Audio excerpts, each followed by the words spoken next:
1918 का पहला जनवरी। सूरज अभी उगा भी नहीं, ठंडी हवा चल रही है। भीमा नदी के किनारे एक छोटा सा गाँव भीमा कोरेगांव। चारों तरफ धूल धुआं और तलवारों की झनकार। एक तरफ 28,000 की विशाल मराठा सेना जिसके सरदार पेशवा बाजीराव तृतीय हैं। दूसरी तरफ सिर्फ 800 सैनिक, थके हुए, भूखे प्यासे, लेकिन इरादे पक्के। इनमें से ज्यादातर महार समुदाय के थे जिन्हें सदियों से अपमानित किया गया था। यह सिर्फ एक युद्ध नहीं था, यह था प्रतिशोध का पहला बड़ा कदम। यह थी दलित शौर्य की पहली जीत की कहानी। आज हम इस भीमा कोरेगांव की पूरी दास्तान सुनाएंगे, कहानी की तरह रोचक, भावुक और सच्ची। चलिए शुरू करते हैं। दोस्तों, उस समय महाराष्ट्र में पेशवा बाजीराव द्वितीय का शासन था। ब्राह्मणवादी व्यवस्था अपने चरम पर थी।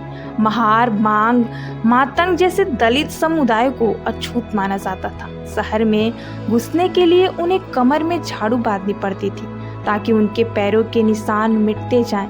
पेशवा की सेना में भर्ती होने की कोशिश की तो उन्हें अपमानित कर भगा दिया गया और बोला गया, तुम अछूत हो और हथियार नहीं उठा सकते।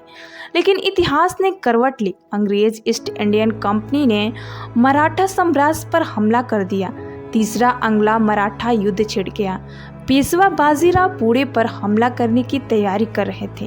अंग्रेजों को पता चला तो उन्होंने कैप्टन फ्रांसिस स्टैंड को 800 सैनिक के साथ सिरूर के पुणे की ओर भेजा। इन सैनिकों में 500 महार थे, वही जिन्हें पेशवा ने ठुकरा दिया था। अंग्रेजों ने उन्हें बराबरी का मौका दिया। महार सैनिकों ने कहा, यह सिर्फ अंग्रेजों की लड़ाई नहीं, हमारी इज्जत की लड़ाई है। 31 दिसंबर 1817 की रात कैप्टन स्टैंड की टुकड़ी सिरूर से निकली। पूरे 25 में लगभग 40 किलोमीटर की पैदल यात्रा की। कोई खाना नहीं, पानी कम। सैनिक थक चुके थे लेकिन रुके नहीं। सुबह होते होते वे ताले गांव धामकदेर के पीछे ऊंचाई पर पहुंचे। सामने भीमा नदी के पार पेशवा की विशाल सेना देखी। 20,000 घुड़सवार, 8,000 पैदल सैनिक। कैप्टन ने फैसला किया, नदी पार नहीं करेंगे, कोरेगांव में मोर्चा संभालेंगे। गांव की मिट्टी की दीवारों ने उन्हें थोड़ी सुरक्षा दी तो तोपें लगाईं, एक नदी की तरफ, दूसरी सिरूर रोड पर। सुबह होते ही पेशवा की सेना ने हमला बोल दिया। 5,000 पैदल सैनिक पहले आए। महार सैनिकों ने डटकर मुकाबला किया। गोलीबारी, तलवारबाजी, हाथ हाथ लड़ाई।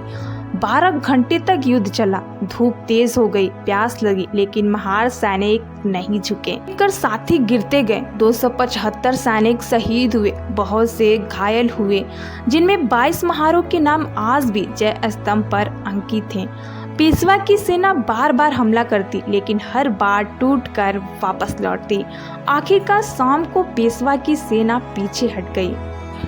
अंग्रेजों ने इसे जीत घोषित किया। बाद में कोरेगांव में एक विजय स्तंभ बनवाया गया जिसमें 22 महार शहीदों के नाम अंकित किए गए। यह स्तंभ आज भी खड़ा है, दलितों के सम्मान का प्रतीक बनकर। दोस्तों, यह जीत सिर्फ अंग्रेजों की नहीं थी, यह थी उन दलित सैनिकों की जीत जिन्होंने सदियों के अपमान का बदला लिया। पेशवा का शासन खत्म होने की शुरुआत हुई। 1818 के अंत तक पेशवा हार गए। ब्रिटिश राज मजबूत हुआ, लेकिन असली विजय थी जातिगत दास्ता पर पहली बड़ी चोट। साल 1927 डॉक्टर भीमराव अंबेडकर ने पहली बार भीमा कोरेगांव जय स्तंभ पर श्रद्धांजलि दी।